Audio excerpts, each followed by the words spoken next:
한국 호르무즈에 파병하세요. 싫으면 주한미군 철수하겠습니다. 트럼프의 폭탄 발언에 세계가 발칵 뒤집혔습니다. 방위비 10배 인상을 꿈꾸며 호르무즈 파병을 요구한 미국, 주한미군 철수를 무기로 15조 원의 천문학적인 돈을 요구했죠. 하지만 단 3일 뒤 모든 게 뒤집혔습니다. 한국이 미국의 협박에 굴복이 아닌 주한미군 즉시 철수를 통보한 겁니다.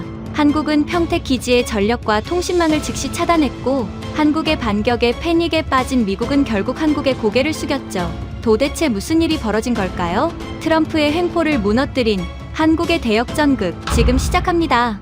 2026년 3월 대한민국 국방부 회의실에서 전례 없는 일이 벌어졌습니다. 미국이 동맹국에 100억 달러짜리 청구서를 들이민 겁니다. 호르무즈 해협에 전투함을 보내라. 방위비를 10배로 올려라. 안 그러면 주한미군을 빼겠다. 세 가지 요구를 동시에 쏟아낸 겁니다. 도대체 어떻게 이런 일이 가능했을까요? 워싱턴에서 서울까지 14,000km를 날아온 서류 봉투 하나가 동북아의 판도를 송두리째 뒤흔들어 놓았습니다. 트럼프 대통령의 SNS 폭탄이 터진 지 이틀 만이었어요. 펜타곤 수뇌부는 한국이 일주일 안에 무릎을 꿇을 거라 확신했습니다. 북한과 중국이라는 화약고를 안고 있는 나라가 미군 철수 카드 앞에서 버틸 수 있겠습니까? 누구라도 그렇게 계산했을 겁니다. 저도 그랬으니까요. 저는 아서 휴즈, 미 국방부 동아시아 안보 수석 고문입니다. 펜타곤에서 25년째 동맹국 안보 전략을 설계해왔어요. 그날 서울행 비행기에 오를 때만 해도 이건 출장이 아니라 승전보를 쓸어 가는 길이라고 확신했습니다. 서류 가방 안에는 제가 직접 설계한 최후 통첩문이 들어 있었어요. 3월 15일 오전 대한민국 국방부 건물에 도착했습니다. 사전 조율은 하지 않았어요. 일부러 그런 겁니다. 상대에게 준비할 시간을 주면 안 됩니다. 25년간 동맹국 협상 테이블에서 배운 첫 번째 원칙이었죠. 기습적으로 들어가서 숨 쉴 틈 없이 몰아붙이고 서명을 받아 나오는 것. 스털링 국방장관이 출발 전날 전화로 직접 지시했습니다. 휴즈, 당장 한국에 들어가 100억 달러 청구서를 들이밀어. 도장 안 찍으면 평택 방 뺀다고 확실하게 으름장 놓고 와. 장관의 목소리에는 한 점의 망설임도 없었어요. 저 역시 마찬가지였습니다. 회의실 문을 거칠게 열어젖혔습니다. 안쪽에 한국 장성 넷이 앉아 있었어요. 전력자원관리실장이라는 직함을 단 박진택이라는 인물이 상석을 차지하고 있었습니다. 나머지 셋은 실무진으로 보였어요. 저는 자리에 앉기도 전에 서류 봉투를 탁자 위에 집어던졌습니다. 봉투 안에서 트럼프 대통령의 SNS 글을 인쇄한 종이가 쏟아져 나왔어요. 니들 쓸 기름길은 니들이 군함을 보내 지켜라. 대통령의 원문 그대로였습니다.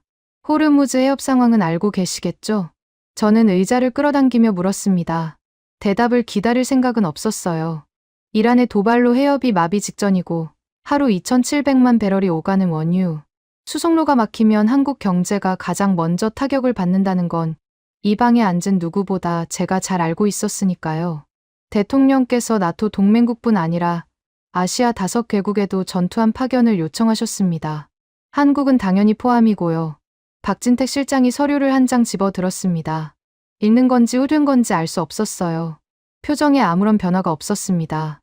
옆에 앉은 장성 하나가 입을 열려다 박 실장 쪽을 힐끗 보더니 다시 입을 다물었어요. 저는 속으로 웃었습니다. 이 반응은 익숙했어요. 충격을 받으면 사람은 두 가지 반응을 보입니다. 소리를 지르거나 얼어붙거나. 한국은 후자였습니다. 제 계산대로였어요. 솔직하게 말씀드리겠습니다. 저는 상체를 앞으로 기울였습니다. 여기서부터가 본론이었어요. 파병은 명분입니다. 진짜 의제는 방위비 분담금이에요. 현재 1조 원대인 분담금을 10조 원으로 조정하는 새로운 특별협정안을 가져왔습니다. 회의실 공기가 바뀌었습니다. 실무진 둘의 어깨가 동시에 굳었어요. 1조에서 10조, 10배라는 숫자의 무게를 소화하려면 시간이 필요할 겁니다. 저는 그 시간을 주지 않았어요. 거절하시면 내일 당장 캠프 험프리스에서 주한미군 전면 철수를 개시하겠습니다. 이 한마디가 핵폭탄이었습니다. 25년간 이 카드를 꺼낸 적은 손에 꼽아요. 꺼낼 필요가 없었으니까요. 대부분의 나라는 철수라는 단어가 나오기도 전에 얼굴이 하얘졌습니다. 일본은 사흘 만에 백기를 들었고 독일은 일주일을 버텼지만 결국 협상 테이블로 돌아왔어요. 저는 왼팔에 롤렉스 시계를 매만지며 한국 측의 반응을 기다렸습니다. 이 시계는 첫 번째 동맹국 협상을 성사시킨 날 스스로에게 선물한 것이었어요. 이후로 매번 협상장에 찰 때마다 행운을 가져다 주었죠. 오늘도 다르지 않을 거라 확신했습니다. 박진택 실장이 서류를 내려놓았습니다. 저는 사색이 된 얼굴을 볼 줄 알았어요. 떨리는 목소리로 시간을 달라는 말이 나올 줄 알았습니다. 25회 동안 봐온 패턴이었으니까요. 박진택은 만년필을 꺼내 들었습니다. 서류철 위에 뭔가를 적기 시작했어요. 글자가 보였습니다. 철수 검토. 2글자씩 또박또박 적고 있었어요. 분노가 아니었습니다. 당황도 아니었어요. 마치 오늘의 일정표에 회의 시간을 기입하듯 극도로 사무적인 손놀림이었습니다. 실장님, 제 말을 이해하신 겁니까? 저는 목소리를 높였습니다. 주한미군이 빠지면 이 나라가 어떤 상황에 처하는지 모를 리 없었어요. 북쪽에는 핵을 쥔 김정은이 있고 서쪽에는 군사력을 키우는 중국이 있습니다. 미군이라는 방패가 사라지는 순간 한국은 벌거벗은 채로 2마리 호랑이 사이에 서는 꼴이 되는 겁니다. 10조 원입니다. 10조. 당장 내놓으십시오. 저는 책상을 내리쳤습니다. 외교적 포장 따위는 집어치운 겁니다. 스털링 장관이 원한 것도 이것이었어요. 깔끔한 협상이 아니라 공포를 통한 굴복이었습니다. 실무진 한 명이 자리에서 일어서려 했습니다. 입술이 바르르 떨리고 있었어요. 반박하려는 게 분명했습니다. 바로 그 순간 박진택 실장이 오른손을 조용히 들어 올렸어요. 손바닥 하나로 실무진의 움직임이 멈췄습니다. 한마디도 하지 않았어요. 시선조차 주지 않았습니다. 그저 손을 올렸을 뿐인데 회의실 전체가 정지했어요. 박진택은 다시 만년필로 시선을 돌렸습니다. 적던 내용 아래에 한 줄을 더 추가하더군요. 너무 멀어서 무슨 글자인지는 보이지 않았습니다. 펜촉이 종이를 긁는 소리만 회의실에 울렸어요. 사각, 사각, 사각. 3번의 소리가 끝나자 만년필 뚜껑을 닫았습니다. 딱 하는 소리가 유난히 크게 들렸어요. 이상했습니다. 25년간 이 방식이 통하지 않은 적이 없었어요. 상대는 반드시 반응을 보였습니다. 격분하든 호소하든 최소한 시간을 달라며 매달리든 한국의 반응은 그 어느 쪽에도 해당하지 않았어요. 저는 의자에서 일어섰습니다. 서류 봉투를 탁자 위에 남겨두고 문 쪽으로 걸어갔어요. 마지막으로 한번 돌아봤습니다. 박진택 실장은 여전히 같은 자세로 서류철을 보고 있었어요. 실무진 셋은 미동도 하지 않았습니다. 복도로 나오며 넥타이를 고쳐 맸습니다. 한국이 무릎을 꿇기까지 길어야 일주일이라는 계산에는 변함이 없었어요. 이건 확신이 아니라 경험이었습니다. 25년치 데이터가 보장하는 결론이었죠. 엘리베이터 버튼을 누르며 스털링 장관에게 보낼 보고서의 첫 줄을 머릿속으로 작성했습니다. 한국은 예상대로 충격에 빠져 대응을 못하고 있다. 일주일 내로 서명을 받을 수 있을 것이다. 문이 열리고 안으로 들어섰어요. 문이 닫히는 순간 등 뒤에서 서늘한 기운이 올라왔습니다. 3월 바람은 아니었어요. 설명할 수 없는 감각이었습니다. 회의실에서 본 박진택의 눈빛이 자꾸 머릿속에 남았어요. 분노도 공포도 없던 그 눈. 마치 이미 모든 수순을 끝내놓은 사람의 눈이었습니다. 고개를 저었습니다. 쓸데없는 상상이라고 치부했어요. 한국은 볼무입니다. 북한과 중국 사이에 끼인 나라가 미군 없이 버틸 수 있는 방법은 이 세상에 존재하지 않습니다. 로비로 내려오며 주머니에서 휴대폰을 꺼냈어요. 스털링 장관에게 먼저 전화를 걸어야 했습니다. 승전보의 서막을 알려야 했으니까요. 호텔로 돌아가는 차 안에서 창밖을 봤습니다. 서울의 거리는 평소와 다를 바 없었어요. 이 도시의 시민들은 아직 모르고 있었습니다. 자신들의 국방부 회의실에서 방금 무슨 일이 벌어졌는지. 저는 그 무지가 당연하다고 여겼어요. 어차피 결과는 정해져 있으니까요. 한국은 돈을 낼 것이고 미군은 남을 것이고 저는 워싱턴으로 돌아가 국가안보보좌관이라는 다음 자리를 차지할 겁니다. 완벽한 각본이었습니다. 단 한 군데도 빈틈이 없었어요. 적어도 그때까지는 그렇게 믿었습니다. 다음 날 아침 저는 서울 시내 호텔 스위트룸에서 노트북을 열었습니다. 스털링 장관의 지시는 명확했어요. 한국이 스스로 무릎을 꿇기 전에 국제 여론부터 짓눌러 놓으라는 것이었습니다. 협상 테이블에서 몰아붙이는 것만으로는 부족해요. 바깥에서 동시에 조여야 합니다. 사방이 적으로 둘러싸여 있다는 공포를 심어줘야 하는 겁니다. 25년간 동맹국을 다루며 체득한 공식이었죠. 저는 워싱턴에 대기 중인 펜타곤 공보팀에 암호화 메일을 보냈습니다. 1시간 뒤 서구 주요 매체 6곳에 동시다발적으로 익명 기사가 풀렸어요. 제목들은 하나같이 비슷했습니다. 한국은 미국의 해구산 아래에서 무임승차를 해온 나라다. 세계에서 12번째로 큰 경제 규모를 가지고도 방위비는 쥐꼬리만큼 내왔다. 동맹의 의무를 방기하는 이기적인 국가. 기사마다 미 국방부 고위 관계자라는 익명의 출처가 달려 있었습니다. 그 고위 관계자가 바로 저였어요. 기사가 나가자마자 워싱턴이 움직였습니다. 주한 미국 대사가 한국 외교부에 비공식 오찬을 제안했어요. 겉으로는 우호적인 만찬이었지만 속내는 뻔했습니다. 외교부를 통해 국방부의 뒤통수를 치려는 우회 작전이었죠. 스털링 장관이 직접 대사에게 전화를 걸어 지시한 겁니다.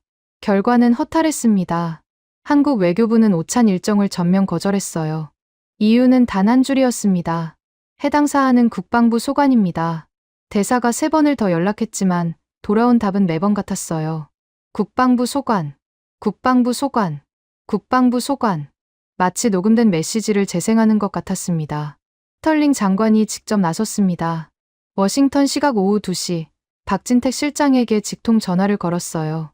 장관급 인사가 타국의 실장급에게 직접 전화를 거는 건 극히 이례적인 일입니다. 그만큼 다급했다는 뜻이었죠. 저는 호텔방에서 스피커폰으로 그 통화를 실시간으로 들었습니다. 스털링 장관이 목소리를 깔고 울음장을 놓기 시작했어요. 한미 동맹의 근간이 흔들리고 있다. 양국 관계의 미래를 심각하게 재고해야 할 상황이다. 이건 단순한 돈 문제가 아니라 안보 질서의 문제다. 장관 특유의 무겁고 위압적인 어조였습니다. 저도 그 목소리 앞에서 등이 뻣뻣해진 적이 한두 번이 아니었어요. 박진택의 대답은 없었습니다. 수화기 너머로 숨소리만 희미하게 들렸어요. 스털링 장관이 말을 이어갔습니다. 30초, 1분, 90초. 일방적인 독백이 계속됐어요. 그리고 딸까 하는 소리와 함께 통화가 끊겼습니다. 박진택 쪽에서 먼저 전화를 끊어버린 겁니다. 미합 중국 국방장관의 전화를 수신 기록만 남기고 끊어버리다니요. 스털링 장관이 워싱턴에서 얼마나 격노했을지는 굳이 상상하지 않아도 됐습니다. 저는 오히려 안심했어요. 한국이 감정적으로 나오고 있다고 해석했습니다. 전화를 끊는 건 공포에 질린 사람의 전형적인 도피 반응이니까요. 가만히 앉아서 기다리면 됐습니다. 전 세계 언론이 한국을 무임승차자로 몰아가고 있었고 외교 라인은 전부 차단당했고 스털링 장관까지 직접 압박을 넣었으니 시간 문제일 뿐이었어요. 그날 오후 4시쯤이었습니다. 호텔 문을 두드리는 소리가 났어요. 예고 없는 방문이었습니다. 문을 열자 데이비드 밀러 소장이 서 있었어요. 주한미군 제19지원 사령관이었습니다. 군복 차림이 아니라 점퍼를 걸친 비공식 복장이었어요. 얼굴이 좋지 않았습니다. 평소 밀러는 현장 지휘관 특유의 단단한 표정을 유지하는 사람이었는데 그날은 눈 아래에 그림자가 짙게 깔려 있었어요. 밀러가 갈색 서류 봉투를 내밀었습니다. 겉면에 붉은 글씨로 기밀이라고 찍혀 있었어요. 봉투를 열자 두꺼운 보고서가 나왔습니다. 표지에 캠프 험프리스 핵심 인프라 종속성 분석이라고 적혀 있었어요. 휴즈 고문님, 제발 이걸 먼저 읽어주십시오. 밀러의 목소리가 갈라졌습니다. 저는 소파에 앉아 보고서를 펼쳤어요. 첫 페이지부터 숫자가 쏟아졌습니다.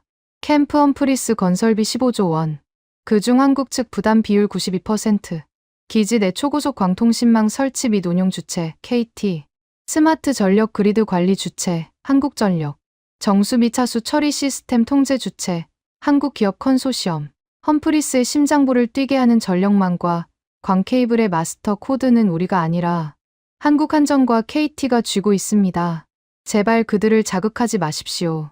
밀러가 보고서의 특정 페이지를 손가락으로 짚었어요.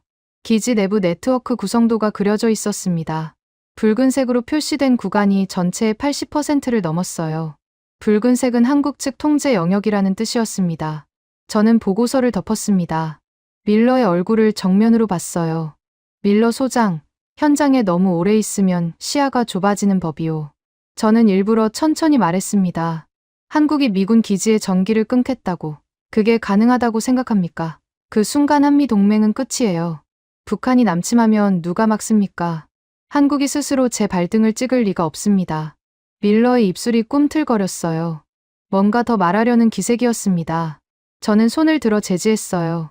걱정은 고맙지만 현장에 갇혀 있으면 겁이 많아지는 법입니다. 큰 그림은 워싱턴에서 봐야 해요. 돌아가서 기지나 단단히 지키십시오. 밀러가 입을 다물었습니다. 서류 봉투를 도로 집어들고 문 쪽으로 향했어요. 문고리를 잡은 채 한번 돌아봤습니다. 뭔가를 말하려다 결국 고개만 저으며 나갔어요. 문이 닫히고 나서 저는 보고서의 내용을 머릿속에서 지워버렸습니다. 밀러는 유능한 현장 지휘관이었지만 전략적 판단은 제 영역이었으니까요. 그날 밤 한국 측에서 비공식 라인으로 뜻밖의 제안이 하나 넘어왔습니다. 방위비 인상폭을 줄이는 대신 미국산 장비를 추가 구매하는 조건부 현물 거래안이었어요. 저는 직감적으로 알았습니다. 한국이 흔들리고 있다는 신호라고요. 워싱턴에 바로 보고했습니다. 한국이 조건을 내걸기 시작했다. 항복의 전초 단계다. 일주일을 채 넘기지 못할 것이다. 이 판단이 틀렸다는 걸 저는 그로부터 이틀 뒤에 알게 됩니다. 한국의 비공식 제안은 흔들림의 신호가 아니었어요. 미국이 어떤 꼼수를 쓰는지 기록하기 위한 미끼였습니다. 저는 그 미끼를 덥석 물어버린 겁니다. 한국 국방부는 미국 측의 모든 비공식 제안서와 통화 기록을 한 건도 빠짐없이 증거철에 철에 넣고 있었어요. 저의 익명 기사도, 대사의 우회 접촉 시도도, 스털링 장관의 직통 전화 내용까지 전부요. 그 시각 박진택 실장의 집무실에서는 전혀 다른 일이 벌어지고 있었습니다. 모니터 3대가 나란히 켜져 있었어요. 한전과 KT에서 넘어온 데이터였습니다. 캠프 험프리스에 공급 중인 전력망과 통신망의 전체 구조도, 각 노드별 차단, 소요 시간, 차단 후 기지 내 시스템 마비 시뮬레이션 결과 15조 원 규모의 인프라가 멈추면 무슨 일이 벌어지는지 초 단위로 계산된 로그가 화면을 가득 채우고 있었어요. 박진택 실장이 마우스를 움직였습니다. 커서가 화면 하단의 버튼 하나 위에 멈췄어요. 미군 지원 인프라 차단 프로세스, 스탠바이. 클릭 한 번이면 활성화되는 상태였습니다. 박진택은 아무 감정 없이 그 버튼을 눌렀어요. 화면에 대기 상태 전환 완료라는 문구가 떴습니다. 그리고 모니터를 끄고 자리에서 일어났어요. 저는 그 시각 호텔 방에서 펜타곤에 올릴 보고서를 마무리하고 있었습니다. 한국은 공포에 질려 대응 전략조차 수립하지 못하고 있다. 파병 거절의 대가가 얼마나 처참한지 깨닫기 시작한 것으로 보인다. 분담금 협상은 우리의 완전한 주도하에 진행 중이다. 보고서의 마지막 줄을 적고 전송 버튼을 눌렀습니다. 창밖으로 서울의 야경이 보였어요. 수백만 개의 불빛이 반짝이고 있었습니다. 아름다운 도시였어요. 저는 커튼을 치며 만족스럽게 웃었습니다. 내일이면 이 도시가 미국 앞에 무릎을 꿇을 거라고 확신하면서요. 3월 16일 아침 9시였습니다. 호텔 방 테이블 위에서 커피를 마시며 펜타곤의 회신을 기다리고 있었어요. 어젯밤 올린 보고서에 대한 스털링 장관의 반응이 궁금했습니다. 한국이 무릎을 꿇기 직전이라는 제 판단에 장관이 얼마나 만족했을지 생각만으로도 기분이 좋았어요. 노크 소리가 났습니다. 호텔 프론트 직원이 서류 봉투 하나를 들고 서 있었어요. 외교 횡단 경로로 배달된 것이었습니다. 봉투 겉면에 대한민국 국방부라는 글자와 붉은 직인이 선명하게 찍혀 있었어요. 저는 봉투를 받아들며 속으로 쾌재를 불렀습니다. 드디어 왔구나. 이틀을 버텼으면 충분히 체면은 세운 셈이니 이제 조건부 항복 문서를 보내온 거라고 확신했어요. 의자에 깊숙이 앉아 커피를 한 모금 마셨습니다. 서두를 필요가 없었어요. 항복 문서는 천천히 읽어야 제맛이니까요. 봉투의 봉인을 뜯고 안에서 서류 3장을 꺼냈습니다. 첫 번째 줄을 읽었어요. 미합 중국의 호르무즈 파병 요구 및 방위비 10배 인상 연계안을 전면 거절한다. 전면 거절. 눈이 그 네 글자에 박혔습니다. 조건부도 아니고 협의 요청도 아니고 전면 거절이었어요. 제가 예상한 단어 중에 이건 존재하지 않았습니다. 한국이 미합 중국의 공식 요구를 정면으로 거부하다니요. 표정을 관리해야 한다는 걸 알면서도 눈썹이 올라가는 걸 막을 수 없었어요. 두 번째 줄로 시선을 내렸습니다. 귀국의 자발적 철수 의사를 존중하여 수용하며 72시간 내전 병력 철수 일정표를 제출할 것을 요망한다. 커피 잔이 손에서 미끄러졌습니다. 갈색 액체가 서류 위로 번졌어요. 저는 잔을 세울 생각도 못한 채 같은 문장을 3번 다시 읽었습니다. 철수 의사를 존중하여 수용한다. 이건 우리가 쓴 협박을 뒤집어서 되돌려 보낸 겁니다. 내일 당장 빼겠다고 으름장을 놓은 건 저였어요. 한국은 그 으름장을 으름장이 아니라 공식 의사 표명으로 간주해버린 겁니다. 그리고 거기에 기한까지 박았어요. 72시간. 3번째 줄이 남아 있었습니다. 커피에 젖은 서류를 손등으로 닦아내며 마지막 문장을 읽었어요. 기지 반환 절차 개시에 따라 캠프 험프리스에 제공 중인 스마트 인프라, 전력 및 통신망 무상 지원을 즉각 중단한다. 숨이 턱 막혔습니다. 어젯밤 밀러 소장이 들고 왔던 보고서의 내용이 머릿속에서 번개처럼 스쳤어요. 전력망과 광 케이블의 마스터 코드를 한국이 쥐고 있다. 스위치를 내리면 기지가 마비된다. 저는 그 경고를 현장에 갇힌 겁쟁이의 과장이라고 무시했습니다. 세 번째 줄은 그 과장이 현실이 될 수 있다는 통보였어요. 서류 전체를 다시 훑었습니다. 위에서 아래까지 한 글자도 빠짐없이요. 외교적 유감 표명이 없었어요.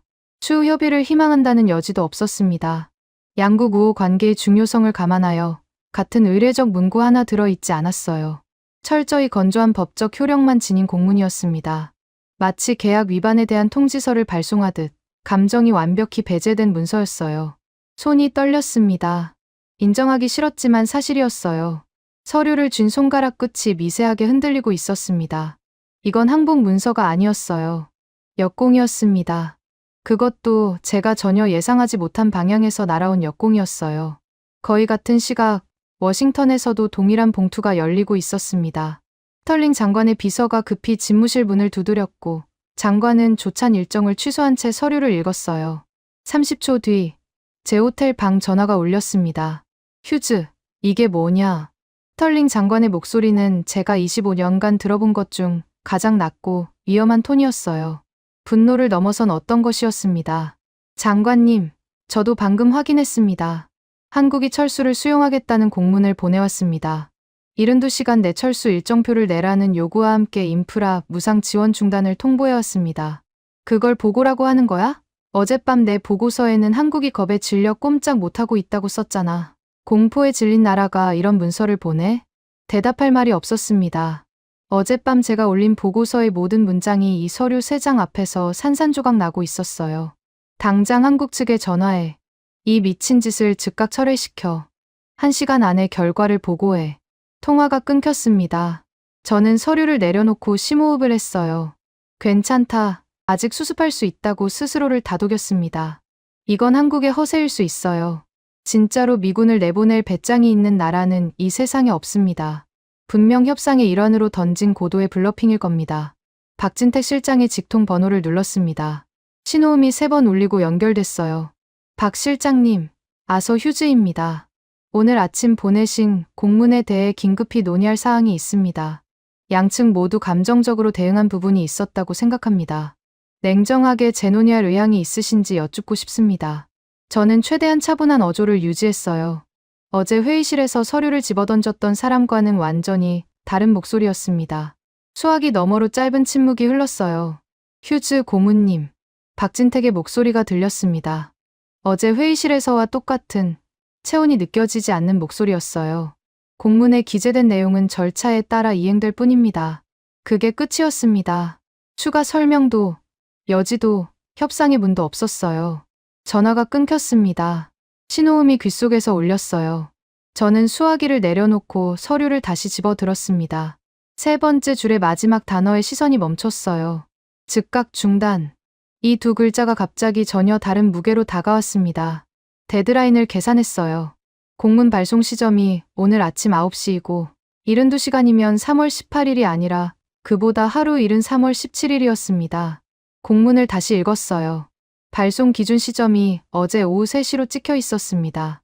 배달이 오늘 아침에 된 것일 뿐 공문 자체는 어제 이미 발송된 겁니다.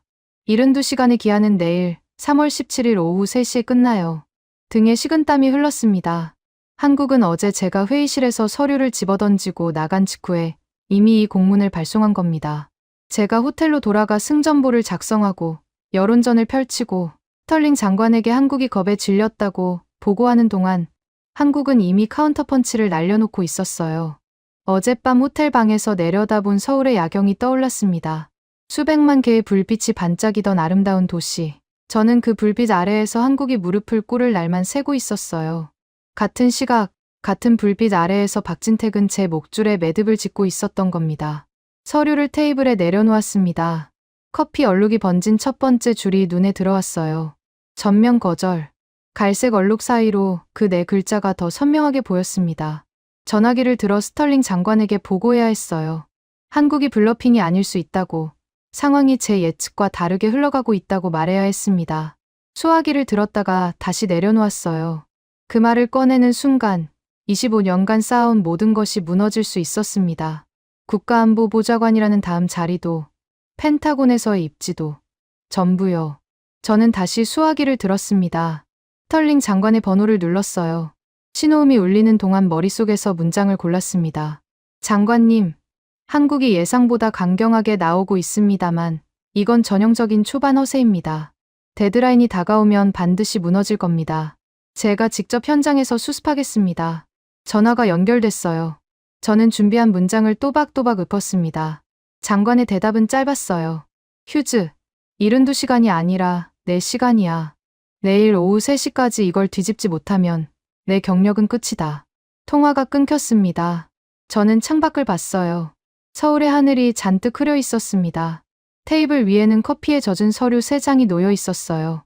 3줄짜리 문서가 25년짜리 경력을 조이기 시작했습니다. 3월 17일 아침, 저는 호텔 로비에서 스털링 장관의 전화를 받았습니다. 장관의 목소리는 어제와 완전히 달라져 있었어요. 으름장을 놓던 저음이 사라지고 조급함이 묻어나는 빠른 호흡이 수화기를 가득 채웠습니다. 휴즈, 전략을 바꿔야 한다. 72시간 데드라인을 절대로 넘기면 안 돼. 어떻게든 그 공문을 휴지 조각으로 만들어. 저는 장관의 말에서 핵심을 즉각 포착했어요. 전략을 바꾼다는 건 지금까지의 전략이 실패했다는 뜻이었습니다. 이틀 전 제게 100억 달러 청구서를 들이밀라고 호기롭게 지시하던 사람이 이제는 그 청구서를 없던 일로 만들라고 다급하게 매달리고 있었어요. 워싱턴의 공기가 바뀌었다는 걸 직감했습니다. 구체적으로 어떻게 하라는 말씀이십니까? 장관님, 한국이 원하는 게 뭐든 들어줘. 철수 발언은 과장이었다고 해. 미국산 장비를 대량으로 넘기는 현물 거래를 제한해. 뭐든 좋으니까 시간만 벌어. 72시간만 넘기면 저 공문은 법적 효력을 잃어. 장관은 그렇게 계산하고 있었어요. 공문에 명시된 기한이 지나도록 아무 일도 안 일어나면 한국의 통보는 이행되지 않은 허세로 전락합니다. 그때 다시 테이블을 뒤집으면 된다는 속셈이었죠. 비열했지만 논리는 맞았어요. 문제는 체면이었습니다. 이틀 전 회의실에서 서류를 집어던지며 10조 원을 내놓으라고 윽박지르던 사람이 오늘은 철수 발언이 과장이었다며 다시 찾아가야 하는 겁니다. 25년 펜타곤 경력에서 이런 굴욕은 처음이었어요. 택시를 타고 국방부로 향했습니다. 차창 밖으로 서울의 거리가 스쳐 지나갔어요. 출근 시간이라 도로가 막혔습니다. 평범한 월요일 아침이었어요. 이 도시의 시민들은 자신들의 국방부가 미합 중국을 상대로 72시간짜리 시한폭탄을 돌리고 있다는 사실을 모르고 있었습니다. 국방부 로비에 도착하자 안내 데스크의 직원이 저를 알아봤어요. 이틀 전 예고 없이 회의실 문을 열어젖혔던 미국인이니 기억할 만했죠. 저는 박진택 실장과의 긴급 면담을 요청했습니다. 안내 직원이 어딘가에 전화를 걸더니 30분을 기다려달라고 했어요. 30분. 미 국방부 동아시아 안보 수석 고문을 로비에서 30분이나 세워놓겠다는 겁니다. 이틀 전이라면 상상도 할 수 없는 대우였어요. 저는 이를 악물고 기다렸습니다. 선택의 여지가 없었으니까요. 45분이 지나서야 안내를 받았습니다. 이틀 전과 같은 회의실이었어요. 문을 열자 박진택 실장이 같은 자리에 앉아 있었습니다. 옆에 실무진 2명이 배석해 있었어요. 이틀 전의 대자비 같았지만 분위기는 정반대였습니다. 이번에는 서류를 집어던지는 쪽이 아니라 던져진 서류를 주우러 온 쪽이 저였으니까요. 박 실장님, 솔직하게 말씀드리겠습니다. 저는 최대한 여유로운 톤을 만들려고 애썼어요. 목소리가 약간 갈라졌지만 무시했습니다. 양측 모두 초반에 과격한 포지션을 잡았습니다. 외교란 원래 그런 것 아니겠습니까? 이제 현실적인 접점을 찾아야 할 때입니다. 박진택은 아무 말이 없었어요. 만년필을 손에 쥔 채 서류철 위에 시선을 고정하고 있었습니다. 이틀 전과 똑같은 자세였어요. 저는 계속 말을 이어갔습니다. 주한미군 철수 발언은 협상 과정에서의 수사적 표현이었습니다. 실제로 철수를 진행할 의사는 없었어요. 그건 박 실장님도 잘 아시지 않습니까? 말하면서도 제 입에서 나오는 문장이 얼마나 궁색한지 스스로 알고 있었어요. 이틀 전에 내일 당장 평택에서 짐을 빼겠다고 책상을 내리치며 선언한 사람이 그게 수사적 표현이었다고 번복하고 있는 겁니다. 대신 실질적인 안보 협력 강화 방안을 가져왔습니다. 저는 서류 가방에서 새 봉투를 꺼냈어요. 미국산 AH-64 아파치 헬기 48대의 할인 판매 제안서였습니다. 한국 육군이 회전익 전력 증강을 검토 중이라는 정보를 입수한 워싱턴이 급조한 현물 거래 카드였어요. 물론 48대 중 절반 이상은 이라크와 아프간에서 굴린 구형이었습니다. 도장 몇 개 찍어서 리퍼비시했다는 딱지를 붙인 것에 불과했죠. 이 장비 도입을 분담금 조정과 연계하면 양측 모두 실익을 챙길 수 있습니다. 제안서를 탁자 위로 밀었습니다. 박진택 실장의 시선이 잠깐 서류 위를 스쳤어요. 그리고 아무 말 없이 옆에 실무진을 봤습니다. 실무진이 제안서를 집어들었어요. 한 장, 두 장 넘기더니 의자에서 일어났습니다. 회의실 구석에 있는 파쇄기 앞으로 걸어갔어요. 위잉. 기계가 돌아가는 소리와 함께 제안서가 잘려 나갔습니다. 제 눈앞에서요. 20페이지짜리 서류가 가느다란 종이 조각으로 변하는데 7초가 채 걸리지 않았습니다. 박 실장님. 저는 목소리를 높였어요. 심장이 빠르게 뛰고 있었습니다. 모욕이었어요. 미합 중국 정부가 공식 경로로 보낸 제안서를 상대국 실무진이 제 면전에서 파쇄해버리다니요. 박진택은 제 말을 끊었습니다. 첫 번째로 입을 연 것이었어요. 목소리는 낮고 건조했습니다. 문서 제4조 2항에 명시된 바와 같이 귀측의 기한은 오늘 15시까지입니다. 한마디를 내뱉고 나서 손가락으로 서류철을 2번 두드렸어요.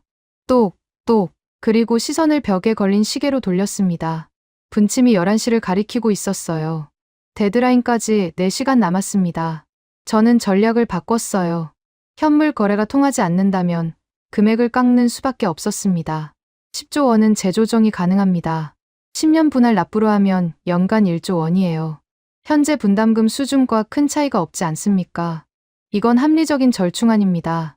제 입에서 나오는 말이 얼마나 처참한지 스스로 알고 있었어요.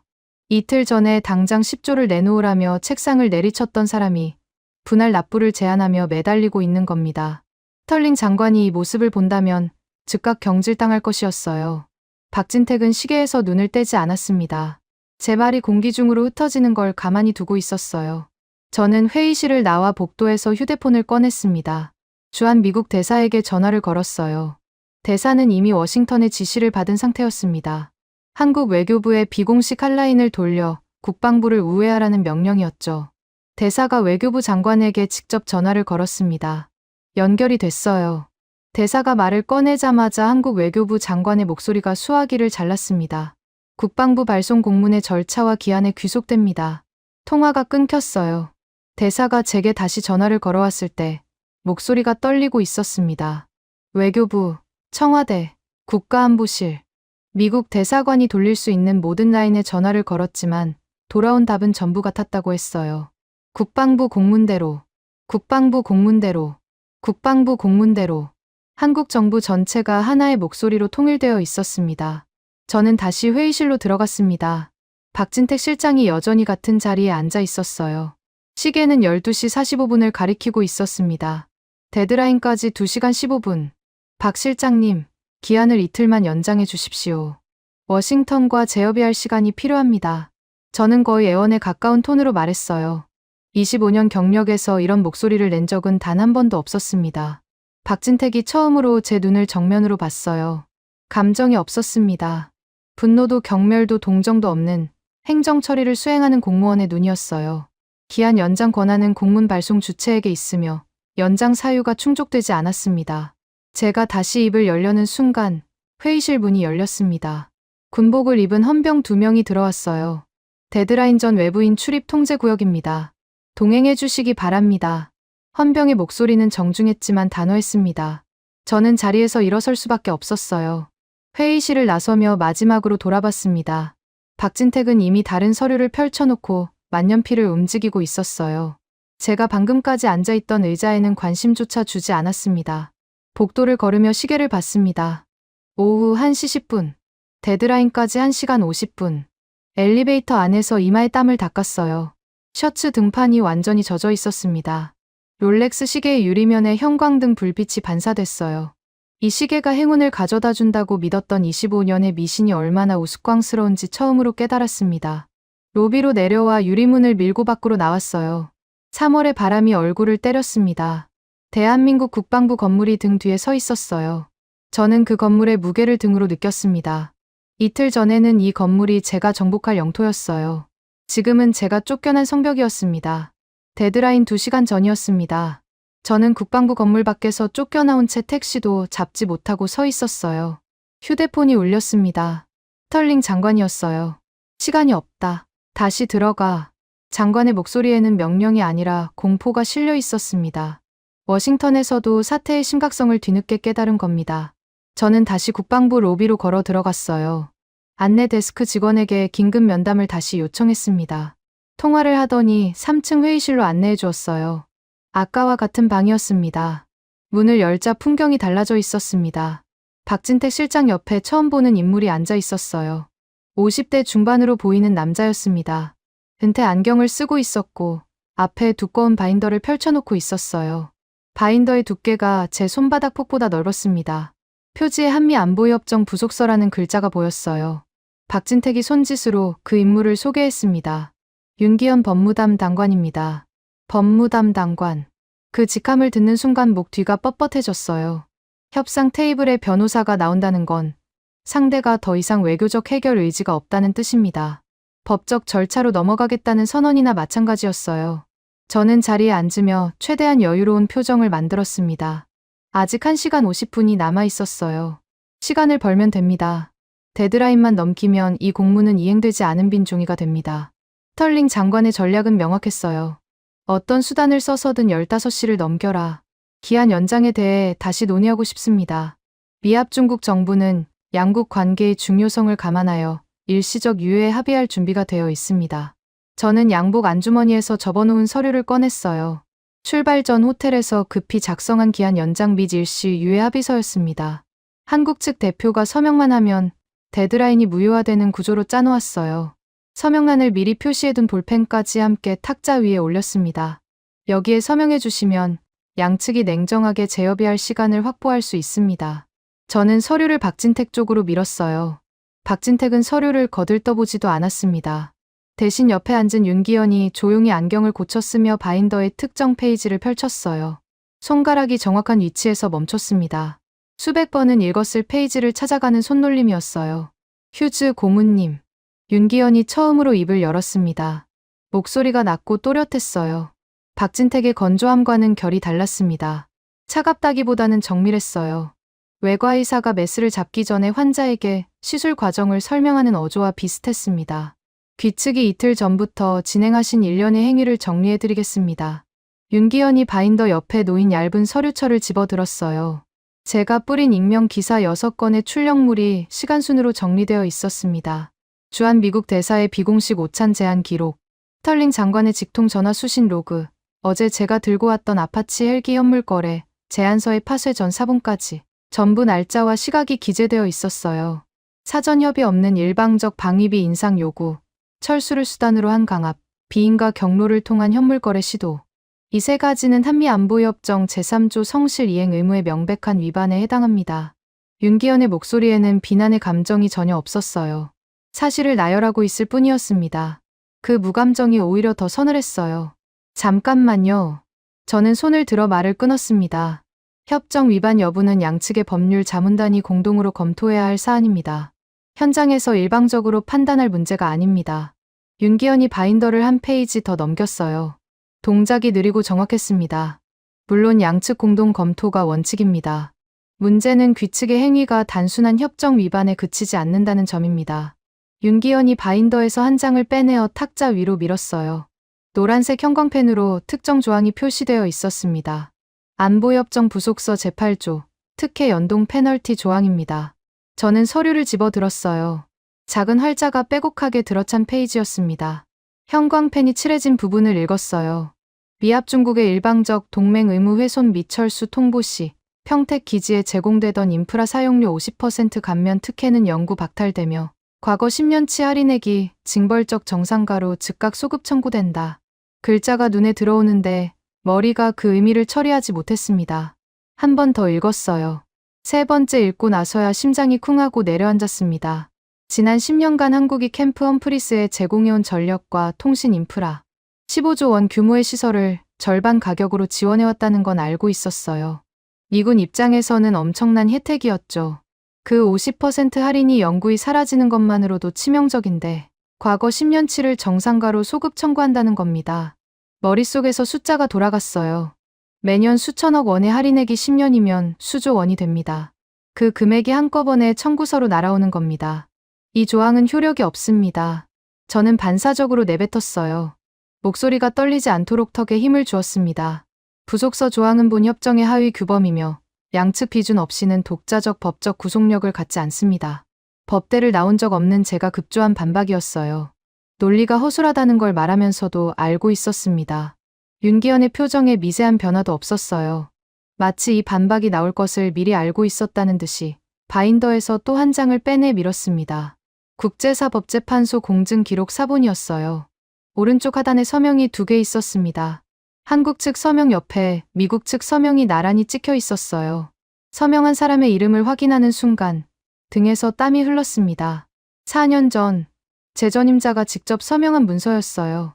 펜타곤 수석 고문의 직인까지 찍혀 있었습니다. 본 조항은 양측 수석급 대표가 국제사법재판소 공증하에 서명한 구속력 있는 부속 합의입니다. 비준 절차는 서명 시점에 이미 완료되었습니다. 윤기현이 공증 기록 위에 손가락을 올려놓으며 말했어요. 제 전임자가 이 독소 조항에 서명한 이유를 짐작할 수 있었습니다. 당시에는 미국이 한국에서 자발적으로 철수할 일이 영원히 없을 거라고 확신했을 테니까요. 절대 발동되지 않을 조항이라면 서명해줘도 상관없다고 판단한 겁니다. 그 판단이 4년 뒤인 오늘 수조 원짜리 시한폭탄으로 돌아온 겁니다. 저는 주머니에서 휴대폰을 꺼냈어요. 밀러 소장에게 전화를 걸었습니다. 손가락이 버튼을 누르는 동안에도 떨림이 멈추지 않았어요. 밀러 소장, 지금 즉시 험프리스 네트워크를 한국 통제망으로부터 독립시키시오. 기지 내부 시스템을 우리 자체 서버로 전환하는 겁니다. 지금 당장.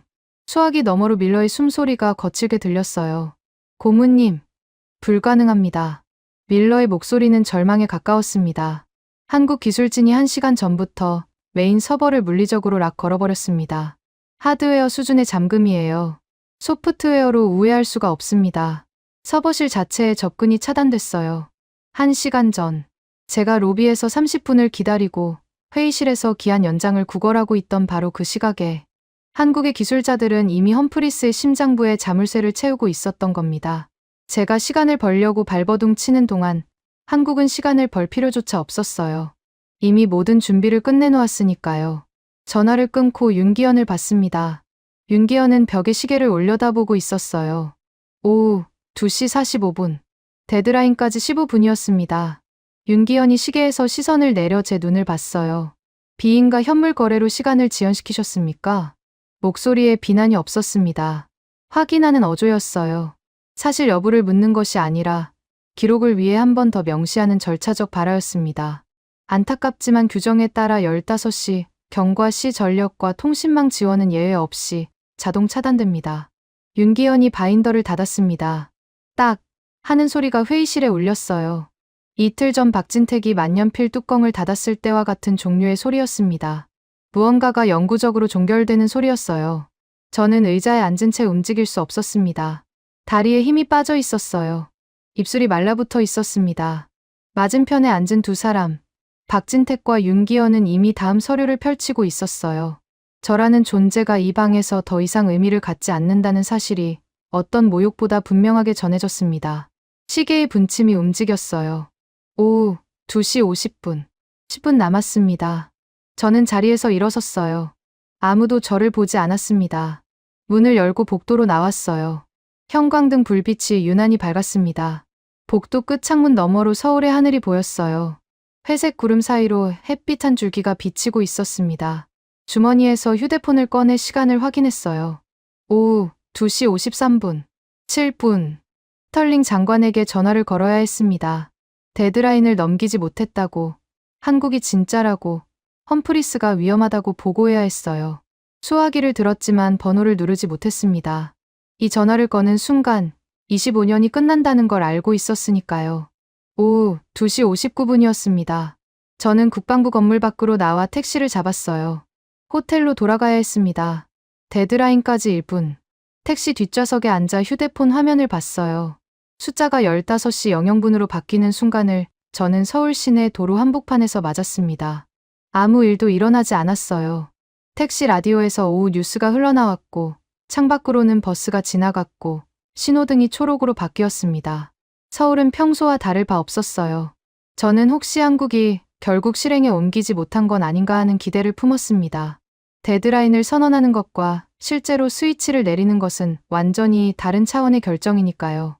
아무리 담대한 나라라도 미합 중국 군사기지의 전력을 차단하는 건 선전포고에 준하는 행위입니다.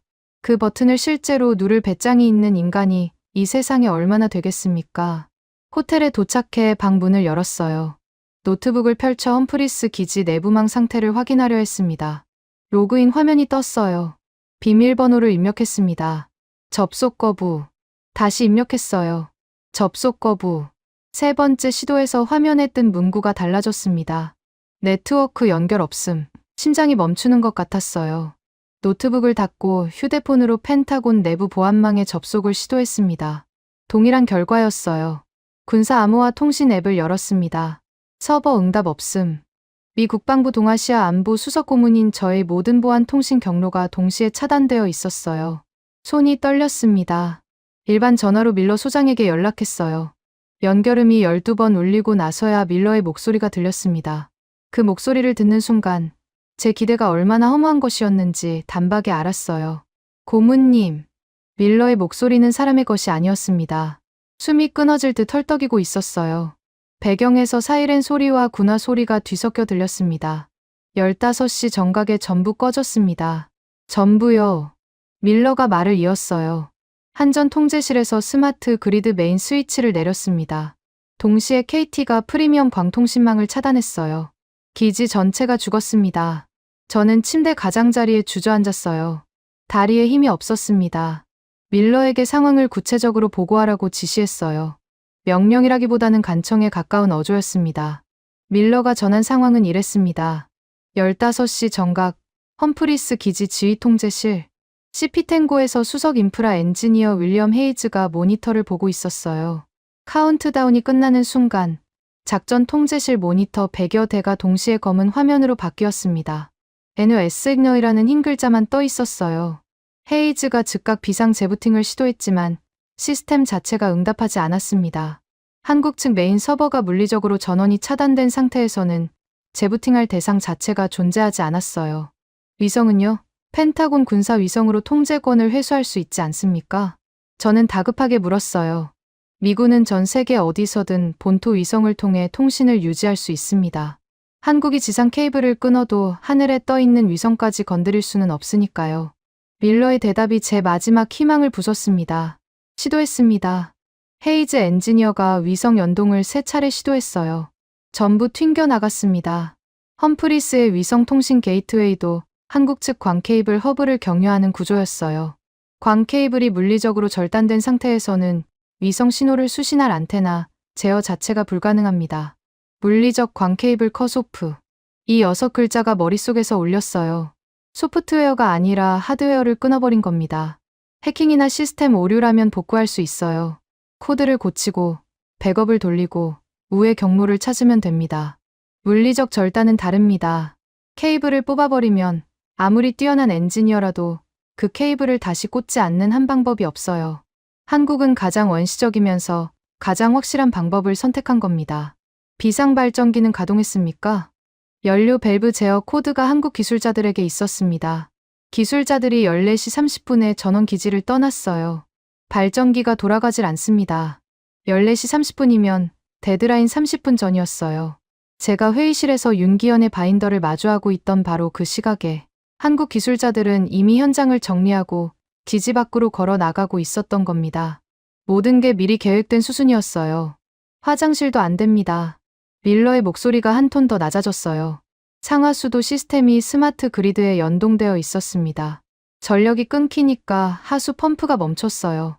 막사 화장실에서 오물이 역류하기 시작했습니다. 수만 명이 밀집해 있는 기지에서 위생 시스템이 마비된 겁니다. 15조 원짜리 최첨단 군사 요새에서 변기물이 내려가지 않는다. 이 문장이 머릿속에 박혔어요. 세계 최강 미합 중국의 해외 최대 군사기지가 스위치 하나에 똥물도 처리 못하는 거대한 감옥으로 전락한 겁니다. 25년간 미국의 군사력이 세계 어디서든 자족적으로 작동한다고 믿어온 제 확신이 산산조각 나는 소리가 들렸어요. 헤이즈 엔지니어는 지금 어디 있습니까? CP-10고에서 낡은 비상 위성 전화를 찾아냈습니다. 기지 전체에서 유일하게 작동하는 통신 장비가 그것뿐이에요. 지금 고문님께 직접 보고하겠다고 대기 중입니다. 저는 밀러에게 헤이즈를 연결시키라고 했어요. 30초쯤 뒤에 잡음 섞인 목소리가 들렸습니다. 휴즈 고문님, 윌리엄 헤이즈 수석 엔지니어입니다. 헤이즈의 목소리는 땀범벅이 된 사람 특유의 갈라진 톤이었어요. 배경에서 비상등의 깜빡이는 소리와 병사들의 고함이 들렸습니다. CP-10고 현재 상황을 보고합니다. 작전 통제실 모니터 전원 사망, 암호화 통신 전원 사망, 보안 네트워크 전원 사망, 비상 전력 개통 접근 불가. 현재 기지 내 유일한 통신 수단은 제가 들고 있는 이 비상 위성 전화 한 대뿐입니다. 헤이즈가 숨을 몰아쉬었어요. 한국 기술자들이 서버실 물리적 락을 걸어버리고 철수했습니다. 우린 지금 펜타곤의 암호화 무전 통칠 수 없는 완전 고립 상태입니다. 수화기를 쥔 손에 힘이 풀렸어요. 완전 고립. 미합중국 군사기지가 미합중국 본토와 단절됐습니다. 전 세계 모든 분쟁 지역에 실시간으로 명령을 내릴 수 있는 펜타곤의 군사 네트워크에서 캠프 험프리스라는 노드가 통째로 사라진 겁니다. 15.7제곱킬로미터의 거대한 기지가 지구상에서 증발한 것이나 다름없었어요. 헤이즈, 복구 가능성은 있습니까? 제 목소리가 떨리고 있다는 걸 알았지만 신경 쓸 여유가 없었어요. 고문님, 마스터 코드가 없으면 불가능합니다. 서버실 물리적 잠금을 해제할 열쇠도 전력 그리드를 재가동할 제어 코드도 전부 한국 측에 있습니다. 우리가 할 수 있는 건 아무것도 없어요. 아무것도 없다. 25년간 미 국방부에서 근무하면서 이 말을 들어본 적이 없었습니다. 미국에는 언제나 대안이 있었어요. 플랜 B가 있고 플랜 C가 있고 그것도 안 되면 압도적인 물리력이 있었습니다. 이 세상 어디에서든 미국은 길을 만들 수 있었어요. 캠프 험프리스는 예외였습니다. 아니, 한국이 예외를 만들어버린 겁니다. 전화를 끊고 침대에 누웠어요. 천장을 봤습니다. 호텔 방 천장에 흰 페인트 칠이 유난히 깨끗했어요. 이틀 전, 이 방에서 커튼을 치며 서울의 야경을 내려다봤던 밤이 떠올랐습니다. 한국이 내일이면 무릎을 꿇을 거라고 확신하며 웃었던 그 밤. 웃음이 지금 제 목구멍에 걸려 있었어요. 스털링 장관에게 보고해야 했습니다. 험프리스가 완전히 마비됐다고. 한국이 진짜로 스위치를 내렸다고. 기지, 수만 명의 장병이 전기도 물도 통신도 없이 고립됐다고 말해야 했어요. 수화기를 들었습니다. 스털링 장관의 번호를 눌렀어요. 신호음이 울렸습니다. 롤렉스 시계의 초침이 돌아갔어요. 15시 47분. 데드라인이 지난 지 47분이었습니다. 세계 최강대국 미합중국의 동아시아 최대 군사 거점이 47분째. 심장이 멈춘 상태로 어둠 속에 가라앉아 있었어요. 전화가 연결됐습니다. 장관의 목소리가 들리기 전에 저는 이미 이 보고가 25년짜리 경력의 마지막 보고가 될 수 있다는 걸 알고 있었어요. 스털링 장관에게 험프리스 셧다운을 보고한 뒤 저는 호텔 방에서 이틀을 꼼짝 않고 버텼습니다. 장관은 보고를 받자마자 전화를 끊었어요. 아무 말도 하지 않았습니다. 질책도, 지시도, 욕설도 없었어요. 그 침묵이 어떤 고함보다 무서웠습니다. 3월 18일 아침, 사태가 외부로 터졌어요. 험프리스 기지 블랙아웃 소식이 주요 외신 통신사에 실시간으로 타전되기 시작했습니다. 누가 흘렸는지는 모릅니다. 기지 내부 병사가 개인 휴대폰으로 찍은 영상일 수도 있고 한국 언론이 독자적으로 포착한 것일 수도 있어요. 경로는 중요하지 않았습니다. 중요한 건 세계가 알게 됐다는 사실이었어요. 호텔 방 TV를 켰습니다. CNN이 속보 자막을 내보내고 있었어요. 미군 해외 최대 기지 전면 정전, 수만 명 장병 고립. 화면에 캠프 험프리스의 항공사진이 떴습니다. 어둠에 잠긴 기지의 위성 촬영 이미지였어요. 이틀 전까지 불빛으로 반짝이던 15.7제곱킬로미터의 요새가 검은 구멍처럼 보였습니다. 그 옆으로 서울의 야경이 평소처럼 환하게 빛나고 있었어요. 대비가 잔인했습니다. BBC, 로이터, AFP가 연이어 보도를 쏟아냈어요. 헤드라인마다 공통된 단어가 들어 있었습니다. 마비, 고립, 무능. 펜타곤이 25년간 쌓아온 동맹 관리의 권위가 글자 몇 개로 증발하는 광경을 저는 침대에 앉아 지켜봤어요. 전 세계 언론이 떠들기 시작하니까 미국이 감추고 싶었던 진실이 연쇄적으로 터져 나왔습니다.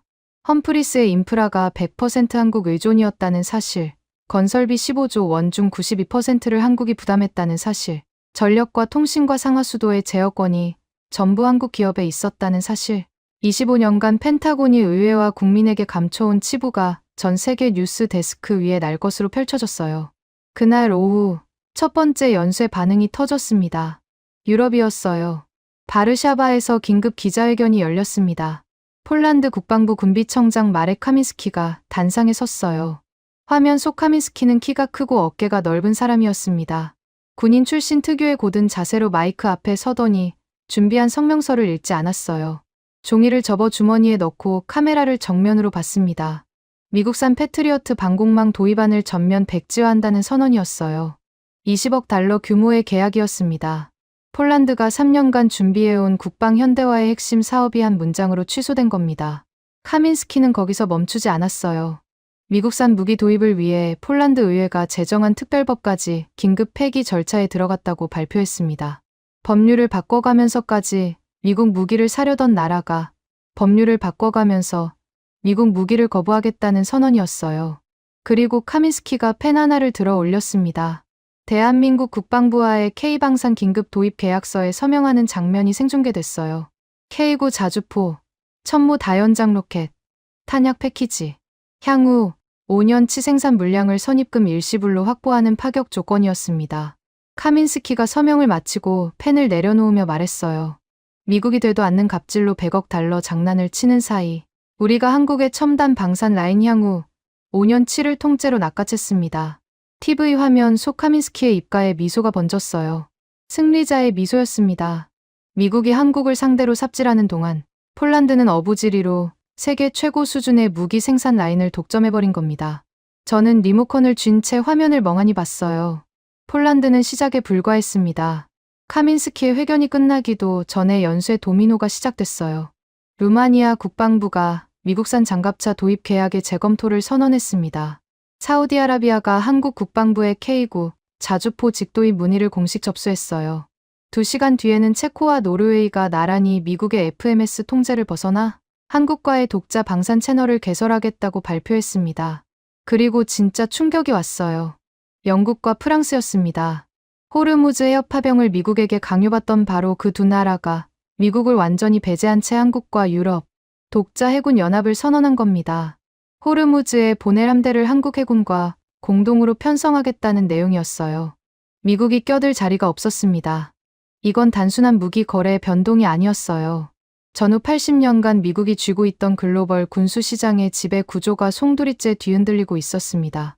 미국의 힘은 군사력 자체가 아니라 그 군사력을 바탕으로 동맹국의 무기를 팔고 안보를 인질로 잡는 시스템이었어요.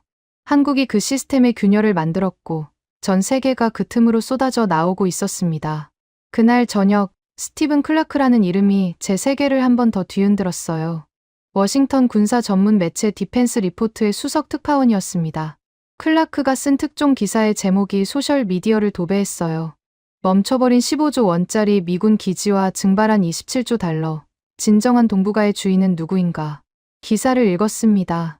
손가락이 화면 위에서 멈추는 문장이 있었어요. 펜타곤의 늙은 관료들은 호기를 부리며 한국을 버리려 했지만 정작 버림받은 것은 한국의 인프라 수혈 없이는 단 하루도 생존할 수 없는 미군 자신들이었다. 클라크가 쓴 이 한 문장이 72시간 동안 벌어진 모든 일의 본질을 관통하고 있었어요. 우리는 한국을 지켜준 것이 아니라 한국에 기생하고 있었던 겁니다. 뉴욕 증시가 개장했습니다. 미국 방산 대기업 5곳의 주가가 동시에 곤두박질 쳤어요. 로키드 마틴, 레이시온, 노스럽 그루먼. 유럽 동맹국들의 잇따른 계약 취소 소식에 월스트리트가 패닉에 빠진 겁니다. 개장 30분 만에 방산 섹터 시가총액이 수백억 달러 증발했어요. 펜타곤의 든든한 뒷배였던 방산 CEO들이 스털링 장관에게 거친 항해 전화를 쏟아붓기 시작했습니다. 스털링 장관의 집무실에서 무슨 일이 벌어졌는지는 나중에 전해 들었어요. 장관이 책상 위의 서류와 컵을 전부 쓸어버렸다고 합니다. 비서관이 급히 들어갔을 때 바닥에 도자기 파편이 흩어져 있었다고 했어요. 장관은 창문을 등지고 서서 벽을 보고 있었답니다. 저는 호텔 방에서 마지막 발악을 시도했어요. 카민스키에게 직접 전화를 걸었습니다. 폴란드와 미국은 나토 동맹국입니다. 동맹의 의리라는 게 있지 않습니까? 한국산 무기 계약을 철회하라고 윽박지를 생각이었어요. 전화가 연결됐습니다.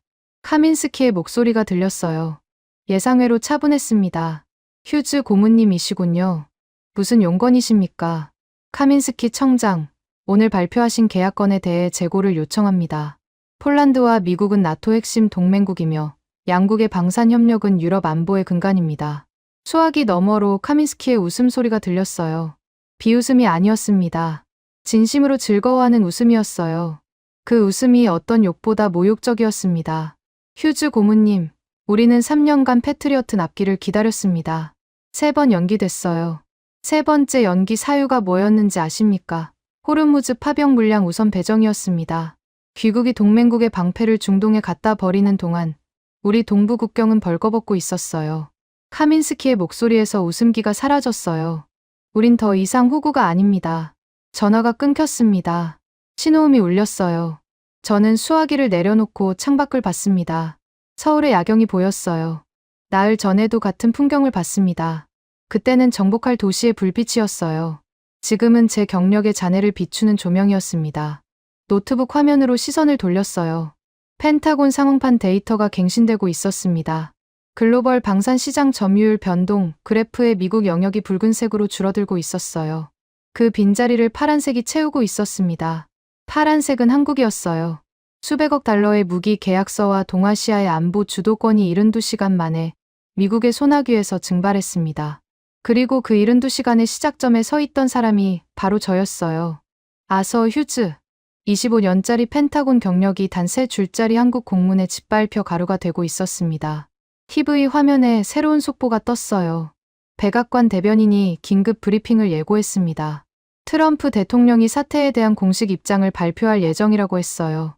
저는 그 발표가 무엇을 의미하는지 정확히 알고 있었습니다. 누군가의 목이 날아갈 겁니다.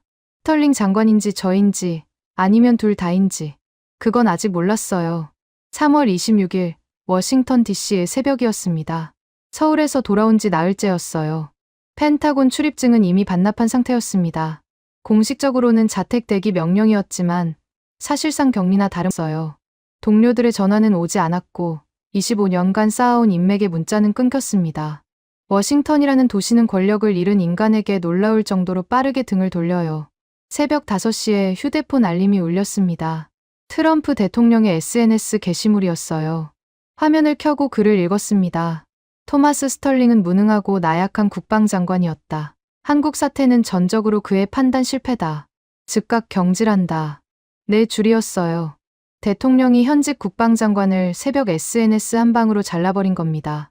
의회 통보도 공식 절차도 없었어요. 25년간 펜타곤에서 일하면서 장관급 경질을 여러 번 받지만 이렇게 허무한 건 처음이었습니다. 30분 뒤 스털링에게서 전화가 왔어요. 새벽에 짐을 싸고 있다고 했습니다. 목소리가 이상하리만큼 차분했어요. 분노도 원망도 아닌 모든 것이 끝난 사람 특유의 공허한 톤이었습니다. 마지막 문장만 빼면요. 휴즈, 한 가지는 분명히 해둔다. 오늘 상원 청문회에서 내가 뭘 증언하든 이건 전부 내 놈의 현장 오판 때문이다. 내가 시킨 건 협상이지 전쟁이 아니었어. 전화가 끊겼습니다. 비열한 꼬리 자르기였어요. 이틀 전까지 100억 달러를 들이밀라고 직접 지시한 사람이 이제 와서 자기는 협상을 시켰을 뿐이라고 발을 빼는 겁니다. 대통령은 장관을 자르고 장관은 저를 자르고 책임은 아래로만 흐르는 겁니다. 워싱턴의 가장 오래된 전통이었어요. 9시에 상원 건물에 도착했습니다. 외교관계위원회 청문회장 입구에 기자들이 줄지어 서 있었어요. 카메라 플래시가 터졌습니다. 동아시아 패권 상실 및 경제 타격 진상 규명 긴급 청문회. 입구 위에 걸린 현수막의 글자가 눈에 들어왔어요. 패권 상실. 이 단어가 미합 중국 상원 건물에 걸린 건 제가 기억하는 한 처음이었습니다. 청문회장 안으로 들어섰어요. 반원형 좌석에 상원 의원 14명이 앉아 있었습니다. 방청석은 만석이었어요. 뒷줄에 기자석이 있었고 카메라 렌즈 수십 개가 단상을 겨누고 있었습니다. 생중계라는 빨간 불이 켜져 있었어요. CNN, MSNBC, 폭스뉴스, 로이터, BBC까지 전 세계가 지켜보고 있었습니다. 증인석에 앉기 전에 대형 스크린이 켜졌어요. 랜드 연구소 경제분석팀이 발표를 시작했습니다. 스크린에 뜬 첫 번째 슬라이드의 제목이 청문회장 전체를 얼어붙게 만들었어요. 한국 동맹 이탈 시 미합 중국 잠재적 손실 추정액. 분석가가 숫자를 읽기 시작했습니다. 방산 수출 계약 손실, 동북아 주둔 비용 증가, 반도체 공급망 재편 비용, 유럽 동맹국 이탈에 따른 나토 체계 재구축 비용. 항목 하나하나가 수천억 달러 단위였어요. 마지막 슬라이드에 총액이 떴습니다. 27조 달러. 청문회장이 술렁였어요. 의원들의 얼굴이 일그러졌습니다. 방청석에서 탄식이 터져 나왔어요. 27조 달러. 미합 중국 연간 GDP의 전부에 맞먹는 금액이었습니다. 한국이라는 동맹 하나를 잃는 대가가 나라 전체의 1년치 생산량과 같다는 뜻이었어요. 다음 증인, 아서 휴즈 전 동아시아 안보 수석 고문. 위원장의 호명이 떨어졌습니다. 전이라는 글자가 귀를 찔렀어요. 이미 전직이었습니다. 25년짜리 경력이 한 글자로 과거형이 된 겁니다. 증인석까지 걸어가는 15걸음이 평생에서 가장 길었어요. 의자를 당기고 앉았습니다. 마이크가 눈앞에 있었어요. 카메라 렌즈가 붉은 빛을 깜빡이고 있었습니다.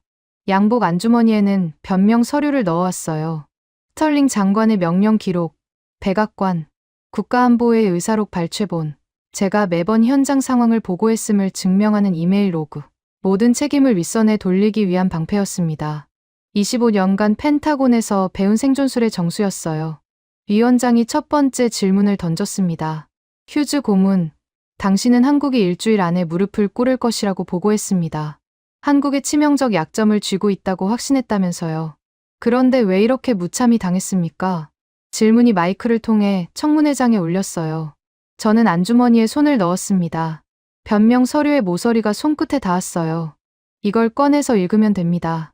스털링 장관이 직접 지시한 것이고 백악관이 승인한 전략이었고 저는 명령을 수행했을 뿐이라고. 워싱턴의 모든 관료가 위기 때 쓰는 검증된 대본이었어요. 손가락이 서류를 잡았습니다. 꺼내려는 순간 눈앞의 대형 스크린에 27조 달러라는 숫자가 아직 떠 있는 게 보였어요. 그 숫자 아래로 험프리스 기지의 위성 사진이 겹쳐졌습니다. 어둠에 잠긴 기지, 전기가 끊기고 물이 멈추고 통신이 죽은 15.7제곱킬로미터의 검은 구멍. 박진택의 얼굴이 떠올랐어요. 만년필로 서류에 뭔가를 적던 그 건조한 손놀림. 윤기현이 바인더를 닫던 딱 소리. 밀러 소장이 호텔방에서 보고서를 내밀며 제발이라고 했던 목소리. 헤이즈 엔지니어가 비상위성전화로 비명을 지르던 갈라진 톤. 서류에서 손을 뗐습니다. 변명 서류를 꺼내지 않았어요. 안주머니에서 빈손을 꺼내 마이크 위에 올렸습니다. 청문회장이 조용해졌어요.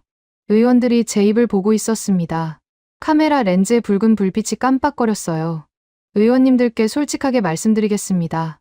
제 목소리가 마이크를 타고 청문회장에 퍼졌어요. 준비한 문장이 아니었습니다. 저는 25년간 이 자리에 계신 의원님들과 백악관과 펜타곤의 거짓을 보고해왔습니다. 청문회장이 웅성거렸어요. 위원장이 의사봉을 두드렸습니다. 20대 시절 저는 평택에서 통신장교로 근무했습니다. 그때 이미 알고 있었어요. 캠프 험프리스의 전력, 통신, 상하수도, 모든 핵심 인프라가 한국에 완전히 종속되어 있다는 사실을요. 우리 기지는 한국의 기술과 자본이 없으면 하루도 돌아가지 않는 구조였습니다. 말을 이었어요. 멈출 수 없었습니다. 저는 그 사실을 은폐했습니다. 한국은 영원한 을이라는 윗선이 듣고 싶어하는 보고서만 올렸어요. 한국이 우리 없이는 생존할 수 없다고, 철수 카드만 꺼내면 무조건 굴복한다고 25년간 같은 거짓말을 반복했습니다. 국가안보보좌관이라는 다음 자리를 위해서요. 양복 안주머니에서 서류를 꺼냈습니다. 변명 서류가 아니었어요. 그 아래에 넣어둔 다른 서류였습니다. 25년간 제가 작성한 내부 은폐 자료의 사본이었어요. 한국 인프라 종속 현황이라는 제목이 붙은 한 번도 상부에 보고하지 않은 기밀 문서였습니다. 서류를 위원장에게 제출했어요. 위원장이 첫 페이지를 펼쳐보더니 얼굴이 굳어졌습니다.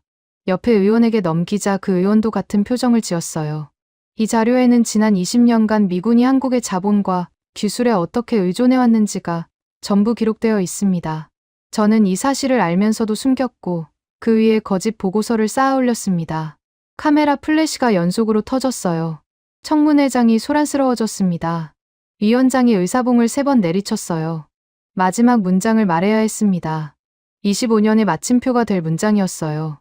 숨을 들이마셨습니다. 우리가 그들을 지켜준 것이 아닙니다. 마이크를 통해 제 목소리가 울렸어요. 우리가 그들의 기술과 자본에 완벽하게 기생하고 있었습니다. 청문회장이 완전히 고요해졌어요. 의원 14명, 방청객 수백 명, 기자 수십 명. 아무도 움직이지 않았습니다. 제 고백이 공기 중에 떠 있었어요. 고개를 숙였습니다. 마이크 위에 올려놓은 손이 떨리고 있었어요. 왼팔에 롤렉스가 눈에 들어왔습니다. 25년 전 첫 협상 성공을 자축하며 스스로에게 선물한 시계. 이 시계를 찰 때마다 행운이 온다고 믿었어요. 무게가 달라져 있었습니다. 25년이 오만이 응축된 쇳덩어리처럼 손목을 짓눌렀어요. 청문회장을 나서며 복도의 창문 너머로 워싱턴의 하늘을 봤습니다. 3월의 햇빛이 대리석 바닥에 비치고 있었어요.